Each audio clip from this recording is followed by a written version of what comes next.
Jag heter Daisy. Och jag kommer göra lite videoinlägg lite sådär då och då. Jag är 13 år och... men hej, nu bytte den. Och jag är en väldigt smart tjej. Tänker jag själv.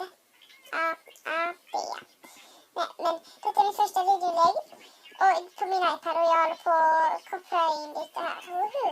Jag håller på att försöka fixa lite här. Nej, jag håller på att fixa lite. Det här programmet som jag använder kallas Prank Mirror. Om du bara uppdaterar det så får du detta. Och så måste man köpa kameran för 7 kronor. Men det är så värt det.